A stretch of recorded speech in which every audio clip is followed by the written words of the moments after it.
ગુજરાતવાસીઓ માટે ખરાબ સમાચાર સામે આવ્યા છે। અંબાલાલ પટેલ દ્વારા એક આગાહી કરવામાં આવી છે, જેમાં ગુજરાતના હવામાનમાં પલટવાર આવતો જોવા મળી રહ્યો છે।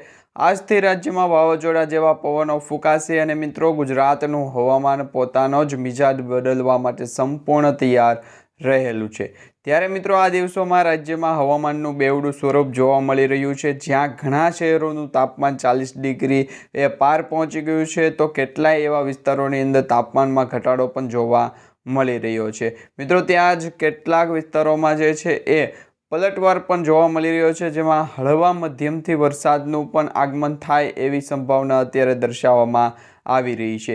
એ સાથે જ મિત્રો રાજ્યના સૌરાષ્ટ્ર અને ઉત્તર ગુજરાતના કેટલાય ભાગોમાં દિવસના તાપમાનમાં ઘટાડો જોવા મળી રહ્યો છે।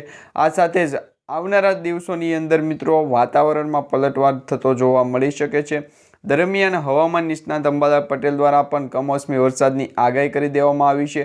અંબાલાલ પટેલે કહ્યું છે કે આગામી દિવસોમાં જે આગાહી મુજબનું વાત કરવામાં આવે તો રાજ્યની અંદર આજથી ગુજરાતમાં વાવાઝોડા જેવો જ પવન ફૂંકાઈ શકે છે। દિવસે ગરમીનું પ્રમાણ વધી શકે છે અને રાત્રિ દરમિયાન ઠંડીનું તાપમાન પણ છે એ ઘટી શકે છે।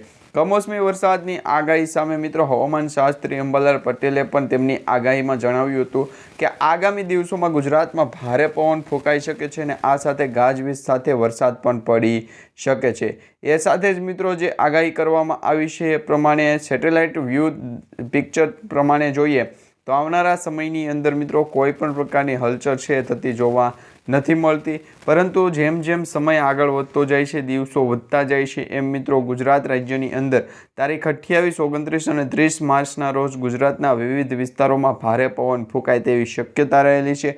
આ સાથે જ મિત્રો આ પવન 10થી 15 કિલોમીટર પ્રતિ કલાકની ઝડપે પણ ફૂંકાઈ શકે છે એવી અત્યારે આગાહીઓ દર્શાવવામાં આવી રહી છે।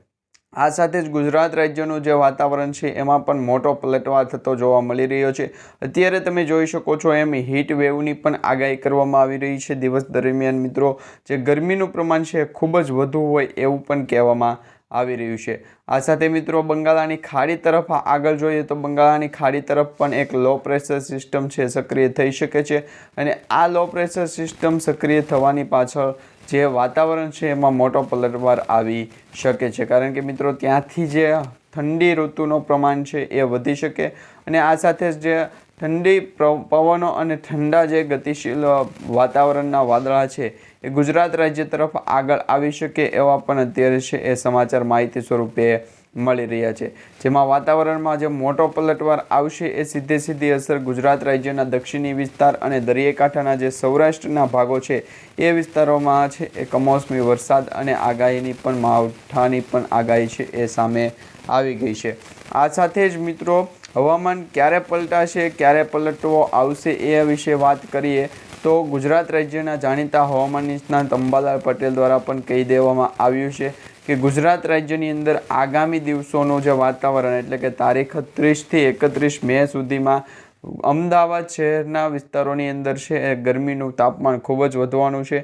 આ સાથે મિત્રો ગુજરાત રાજ્યની અંદર 10 એપ્રિલ સુધીમાં હવામાન બદલાશે અને દક્ષિણ ગુજરાતમાં કેટલાય ભાગો જેમ કે નવસારી, સુરતની આસપાસ મિત્રો જે રહેલા ભાગો છે, વિસ્તારો છે, એ વિસ્તારોની અંદર પણ ફેરફાર થશે। દક્ષિણ સૌરાષ્ટ્ર અને ઉત્તર મધ્યમ ગુજરાતના કેટલાય ભાગોમાં હવામાન છે એ ફેરફાર થતો જોવા મળી રહ્યો છે અને તમારા સ્ક્રીન ઉપર પણ તમે જોઈ શકો છો।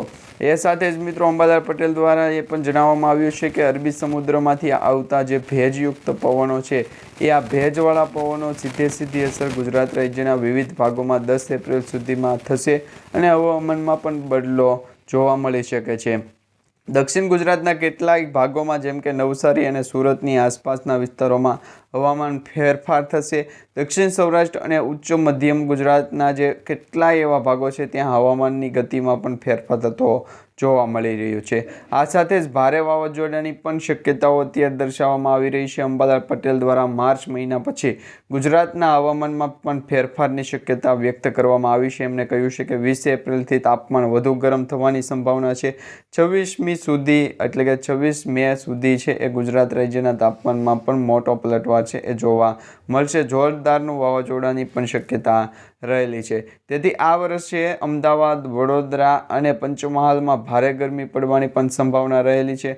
અહીંયા તમારા સ્ક્રીન ઉપર પણ તમે જે કરી શકો છો, અમદાવાદ શહેરના વિસ્તારોની અંદર છે એ તાપમાનનો રેડ એલર્ટ છે એ દર્શાવવામાં આવ્યું છે. આ સાથે જ મિત્રો ગુજરાત રાજ્યના અન્ય વિસ્તારોની વાત કરવામાં આવે તો રાજ્યમાં માર્ચ મહિનાના અંત સુધીમાં ફરી એક વખત માવઠાની આગાહી કરવામાં આવી છે.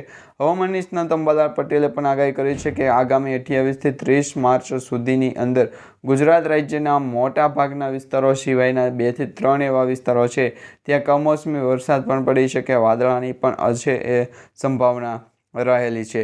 ચિંતાનું મોજું છે ફરી એક વખત મળ્યું છે, કારણ કે આ વરસાદને કારણે ખેડૂતોમાં પણ નુકસાનીનો ભય છે અને ખાસ કરીને કેરીના પાકને પણ નુકસાન થવાની છે એ ભીતિ સેવાઈ રહી છે. કારણ કે ઉનાળુ સિઝનમાં મિત્રો કેરીની સિઝન આવે છે અને મેંગોની સિઝનની અંદર જો માવઠું અથવા તો વરસાદ પડે તો ખેડૂતોને છે એ મોટા પાકનું નુકસાન થઈ શકે છે. આ સાથે જ મિત્રો અત્યારે જે સ્ક્રીન ઉપર દર્શાવવામાં આવી રહ્યું છે એ પ્રમાણે અંબાલાલ પટેલે જણાવ્યું છે કે દક્ષિણ ગુજરાત અને મધ્ય ગુજરાતના હવામાનમાં પલટો આવી શકે છે. આ વિસ્તારોમાં વાદળછાયું વાતાવરણ રહેશે.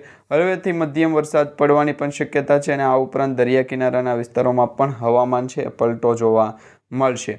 ત્યારે ત્યાંના 40 કિલોમીટર પ્રતિ કલાકની ઝડપે પણ પવન ફૂંકાઈ શકે છે.